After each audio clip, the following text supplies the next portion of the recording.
नमस्कार साथियों, आप सभी का स्वागत है हमारे YouTube channel @level of union में। और मैं राकेश कुमार आप सभी का स्वागत करता हूं अपने चैनल में। साथियों, सर्वप्रथम आज गुरु पूर्णिमा है। गुरु नानक देव जी का बर्थडे भी है, उनकी जयंती भी है,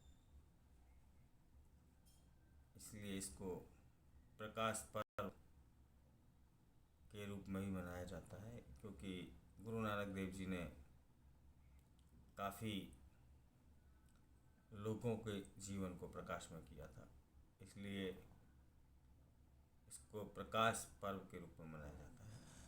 आज गंगा स्नान भी है, कार्तिक मास का कि पूर्णिमा का गंगा स्नान है। तो मैं आप सभी देशवासियों को, सभी क्षेत्रवासियों को, सभी YouTube चैनल पर श्रोताओं को गुरु पर्व की, गंगा स्नान की, गुरु पूर्णिमा कह सकते हैं हम इसको, या कार्तिक पूर्णिमा, गुरु पूर्णिमा कह सकते हैं गुरु नानक जी से, वैसे कार्तिक पूर्णिमा है। कार्तिक पूर्णिमा की आपको बहुत बहुत बधाई एवं शुभकामनाएं देता हूँ। साथियों, पीछे अभी मैं कुछ समय से मेरे पास कुछ साथियों के फ़ोन आ रहे थे।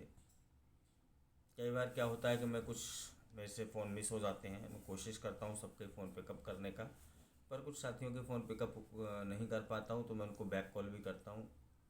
पर हमारे कुछ साथी ऐसे हैं, जब उनको बैक कॉल करता हूँ तो वो खुद फ़ोन को नहीं उठाते हैं। इस कारण से थोड़ा सा मैं उनको फ़ोन पर कोई सजेशन अगर हो पाता है तो नहीं दे पाता हूँ। तो साथियों, पीछे जो मेरे को कुछ दोस्तों के फ़ोन आए, कुछ दोस्तों को प्रॉब्लम थी, जो मेरे साथी, जो मेरे बंधु बने, उनको प्रॉब्लम थी किस चीज़ की, कि उनको बोनस नहीं मिला है इस बार, या बोनस के नाम पर सिर्फ एक मिठाई का डब्बा दिया गया है, या बोनस के नाम पर उन्हें केवल कुछ गिफ्ट दिया गया है, और जो बोनस का actual amount as per law, as per कानून के हिसाब से बनता है, उनको नहीं पे किया गया है। कुछ लोगों को है जी, हम लगातार कहीं किसी संस्थान में काम कर रहे हैं, हमें ग्रेचुइटी का भी भुगतान नहीं किया गया है। उस कंडीशन में क्या करें, मालिक ने निकाल दिया है। और भी किसी का फ़ोन आया कि जी हम को मालिक सैलरी नहीं दे रहा है, तो उसके लिए क्या करें। तो आज का जो हमारा सब्जेक्ट है, सिर्फ क्वेश्चन आंसर, जिन जिन लोगों के मेरे को मैसेज आए हैं, तो मैं आज सिर्फ उन लोगों के जवाब दूंगा। कोशिश करूंगा कि उन तक मेरे जो उनका सवाल है वो उससे संतुष्ट हों, और अगर आप उनको लगा हो कि वो उनका जवाब भी मिल जाए उनको, मैं इस बात का प्रयास पूरा करूंगा। साथियों, पीछे अभी जो सुनने में आ रहा था, जो लोगों ने बताया कि जी उनको बोनस का भुगतान नहीं किया गया है, तो साथियों मैं बता देता हूं कि अगर आप किसी भी संस्थान में काम करते हो और 20 या उससे अधिक कर्मचारी काम करते हैं, तो आपको बोनस एक्ट लागू होता है कंपनी के ऊपर, और आपको बोनस का भुगतान होना चाहिए। बोनस की कंडीशन ये है कि बोनस का जो पे स्केल होता है, जो टर्नओवर होता है, वो होता है मार्च टू अप्रैल, यानी फाइनेंशियल ईयर जो होता है बोनस का, वो मार्च, सपोज आपने काम 2023 मार्च में लगे या जनवरी में लगे थे, आप जनवरी में लगे थे, या आप अन्य किसी में लगे, तो जो मार्च से लेकर के, मार्च 2023 से लेकर के और मार्च 2024, यानी कि 12 महीने की, मार्च टू मार्च, 12 महीने में जो पिछले 12 महीने में आपने सैलरी ली है, उसका 8.33 यानी 8.33% जो मिनिमम बोनस है वो आपको मिलना चाहिए। इसका बड़ा सिंपल सा फंडा है। क्या करना है, कंपनी में 20 से ज़्यादा आदमी काम करते हों और मिनिमम बोनस, उससे ज़्यादा भी आप मांग सकते हैं, पर उससे ज़्यादा मांगने पर एक कंडीशन आती है कि जब प्रॉफिटेबल है कंपनी या नहीं है, उसकी बैलेंस शीट, ये सब। पर आप मिनिमम बोनस के लिए कोई लिमिट तय नहीं है, उसके लिए सिर्फ दो ही चीज़ों का होना अब ये काफ़ी है कि कंपनी में कम से कम 20 से अधिक कर्मचारी काम करते हों, और आपने मार्च से लेकर के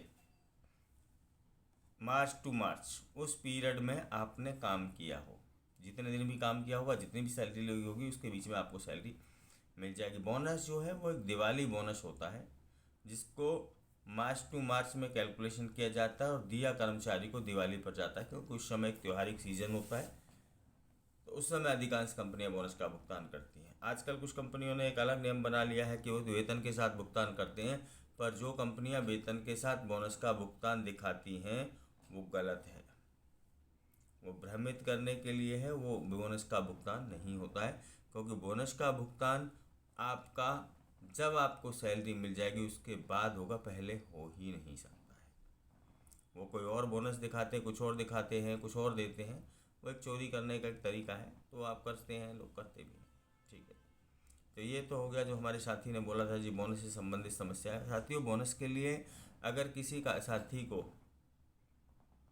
जिस साथी ने मैसेज किया, कॉल किया और बार बार कॉल कर रहे थे, बात नहीं हो पा रही थी उनसे, तो मैं उनको ये संदेश देना चाहता हूँ कि वो मुझे मेरे कार्यालय में आकर के मिल सकते हैं कॉल करके। अगर चाहिए तो मैं उनको अपना एड्रेस, जिस भी साथी को चाहिए मैं एड्रेस सेंड कर दूंगा, आप मुझे कार्यालय में आकर मिल सकते हैं, और मैं स्वयं आपकी बोनस की कंप्लेंट बना करके भी फाइल कर दूंगा, दे दूंगा आपको।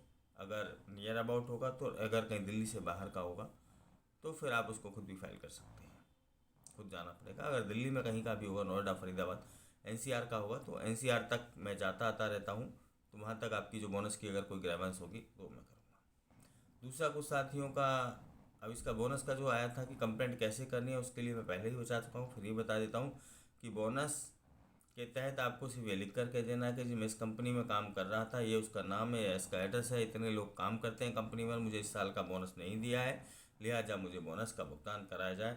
आप आरएलसी को, रीजनल लेबर कमिश्नर, अगर उसकी जुरिडिक्शन का मामला है तो असिस्टेंट लेबर कमिश्नर सेंट्रल, उसका मामला है तो, या डिप्टी लेबर कमिश्नर या एलओ या आईओ, जो भी अधिकारी हैं, श्रम अधिकारियों को लिख सकते हैं। और एक बात और मैं बता देता हूँ कि श्रम अधिकारियों का ये दायित्व है कि बोनस एक्ट में आपको वेतन का, जो आपका बोनस है उसका भुगतान कराने की जिम्मेदारी जो है वो आईओ की है। तो साथियों, पहला था हमारा बोनस से संबंधित। मुझे लग रहा है कि आपका जवाब जो इस भी साथी का था, जिनके भी थे, वो जवाब मिल गए होंगे। साथियों, इसके अलावा हम बात करेंगे, कुछ साथियों ने मैसेज किया कि हमको तनख्वाह नहीं मिल रहा है। तो साथियों, अगर किसी साथी को तनख्वाह नहीं मिल रहा है तो वो मुझे संपर्क भी कर सकता है। तनख्वाह लेने का अगर उसको प्रारूप चाहिए तो मुझे व्हाट्सएप पर भेजिएगा, मैं बता दूंगा। आपने काम किया है तो आपको वेतन का भुगतान अवश्य मिलेगा। आप दो जगह इसको लगा सकते हैं। पेमेंट ऑफ वेजेस एक्ट में अगर आप इस वेतन के भुगतान के लिए मुकदमा दायर करेंगे तो उसमें 10 गुना पेनल्टी, यानी 100 रुपये का 10 रुपये कोर्ट को करने का, 10 रुपये का 100 रुपये, सॉरी मैं उल्टा थोड़ा सा बोल गया। अगर आपका 10 रुपये निकलता है तो कोर्ट चाहे तो उसको 100 रुपये तक पेनल्टी लगा सकती है उस 10 रुपये के लिए।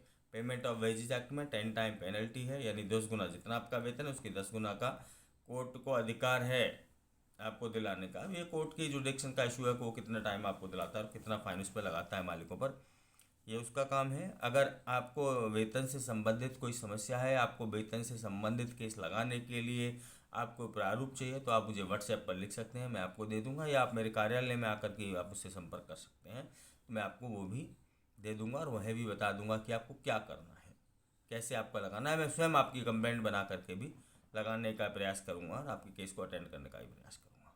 आप आएंगे तो मैं स्वयं भी यही करता हूँ, तो मैं वो भी आपकी मदद करने का पूरा प्रयास करूँगा। अगला किसी ने, एक और हमारे साथी हैं, उन्होंने बोला था कि भाई आपको ग्रेचुइटी नहीं मिल रहा है। तो साथियों, ग्रेचुइटी के लिए बता दूं, जिस संस्थान में मैं पहले भी बता चुका हूँ, आज फिर बता रहा हूँ कि 10 या उससे अधिक कर्मचारी काम करते हैं तो उस कंपनी पर ग्रेचुइटी एक्ट लागू होता है। ग्रेचुइटी के लिए 3 कंडीशन होना बहुत आवश्यक है। नंबर 1, कंपनी में वर्क करते हुए आपको 5 साल से अधिक का समय होना चाहिए, यानी किसी कंपनी में आपने 5 साल या उससे अधिक काम किया है तो आप ग्रेचुइटी के लिए लायबल हैं, पहला। दूसरा, अगर कंपनी में 10 से अधिक कर्मचारी होने चाहिए, यानी अगर किसी कंपनी में 10 से या उससे अधिक कर्मचारी काम करते हैं तो भी आपको ग्रेचुइटी मिलेगी।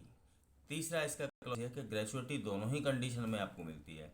अगर आपको मालिक कंपनी से निकालता है उस कंडीशन में भी आपको ग्रेचुइटी मिलेगी, और यदि आप कंपनी से रिजाइन करते हैं तो भी आपको ग्रेचुइटी मिलेगी। अगर आप रिटायरमेंट होते हैं, रिटायरमेंट की एज में आकर के आप रिटायरमेंट होते हैं, तब भी आपको ग्रेचुइटी मिलेगी। तो ग्रेचुइटी एक वो सब्जेक्ट है, उसके लिए सिर्फ 3 चीज़ों का होना आवश्यक है। नंबर 1, कंपनी में 10 या उससे अधिक कर्मचारी काम करते हो। नंबर 2, आपकी सर्विस 5 साल से अधिक होनी चाहिए। और नंबर 3, आपकी सर्विस लगातार होनी चाहिए, सर्विस में कोई ब्रेक नहीं होना चाहिए। यहाँ पर एक बात मैं और आपको अलग से स्पष्ट कर देना चाहता हूँ कि कुछ लोगों को शायद ये मालूम नहीं है कि अगर किसी कर्मचारी की इन केस काम करते हुए ड्यूटी के दौरान अगर किसी कर्मचारी की या किसी बीमारी के कारण किसी भी तरीके से अगर किसी कर्मचारी की डेथ हो जाती है, तो वहाँ पर उसकी सर्विस 5 साल मैटर नहीं करती। डेथ केस में, इन केस ऑफ डेथ, अगर किसी कर्मचारी की कार्य के दौरान काम करता था, उसकी मृत्यु हो गई बीमारी से या किसी भी कारण से, अगर किसी कर्मचारी के साथ ऐसा हादसा हो जाता है, तो यदि उस कर्मचारी ने 1 साल भी काम किया है, चाहे वो 1 साल किया हो, चाहे 4 साल किया हो या 5 साल किया हो, देखिए 5 साल के बाद तो ग्रेचुइटी सबको ही मिलती है, पर इन केस ऑफ डेथ अगर कर्मचारी की मृत्यु कहीं बीच में हो जाती है किसी कारणवश से, तो उस केस में उसके जो फैमिली है, उसके जो लीगल हायर है, उसकी वाइफ है या उसके हस्बैंड है या उसका बेटा बेटी, जो भी उसके लीगल हायर है, उनको ग्रेचुइटी 1 साल की सर्विस है या 4 साल की सर्विस, यानी जितने साल की सर्विस है उसमें भी मिलेगा। वहाँ जो कंडीशन है उस केस में वहाँ 5 साल की सर्विस की कंडीशन नहीं होती है। किस में नहीं होती है? ग्रेचुइटी में। ग्रेचुइटी में डेथ केस में 5 साल की सर्विस कंडीशन नहीं होती है। वहाँ पर अगर सर्विस 1 साल की भी है या 4 साल की भी है या 5 साल की भी है, वहाँ पर आपको ग्रेचुइटी मिलेगी, बशर्ते कि कंपनी में 10 या उससे अधिक कर्मचारी कार्य करते होने चाहिए। तो मैं समझता हूँ कि आप सभी साथियों ने, जिन्होंने मुझे मैसेज किए थे या जिन्होंने मुझे व्हाट्सएप और मेल किए थे, उन सभी के जवाब आप सभी साथियों को मिल गए होंगे। तो साथियों, अगर फिर भी आपसे कुछ रह गया है तो आप मुझे कॉल कर सकते हैं, और मेरे यूनियन कार्यालय है उसमें आकर के भी मुझसे संपर्क कर सकते हैं, मिल सकते हैं। मेरा अपने ऑफिस का जो एड्रेस है उसका लिंक भी मैं आपको डिस्क्रिप्शन में अपने ऑफिस का एड्रेस भी आपको प्रोवाइड करा दूंगा, उसका लिंक भी अगर आप चाहेंगे तो मैं प्रोवाइड करा दूंगा। अब वहाँ भी आप आकर के मुझे मिल सकते हैं। साथियों, अगर आपको ये जानकारी अच्छी लगी हो तो वीडियो को लाइक कीजिएगा, हमें कमेंट्स करके अवश्य बताएं कि आपकी जो जानकारी थी वो इसमें कवर हुई, या जो आपका क्वेश्चन था उसका आपको जवाब मिला या नहीं मिला। अगर नहीं मिला तो भी हमें बताइएगा, सो दैट कि हम आपके जवाब जो है क्वेश्चन का जवाब भी दोबारा दे पाएँ और ब्रीफ से भी आप लोगों को थोड़ा सा और समझाने का प्रयास करें। इसके अलावा अगर आप न्यू यूज़र हैं तो चैनल को सब्सक्राइब ज़रूर करें, दोस्तों को करें, शेयर करें चैनल को, और अन्य लोगों को भी चैनल के बारे में बताएं, ताकि अधिक से अधिक जो श्रमिक भाई हैं, हमारी जो मज़दूर साथी हैं, उन तक हमारी वॉइस पहुंच सके और उनका उद्धार हो सके, उनका कल्याण हो सके, वो अपने हक अधिकारों के लिए लड़ाई लड़ सकें और न्याय प्राप्त कर सकें। तो साथियों, आपको बेल आइकन दबाना ना भूलें, ताकि हमारी सभी नोटिफिकेशन आप तक सबसे पहले मिलती रहें। धन्यवाद, नमस्कार, जय हिंद।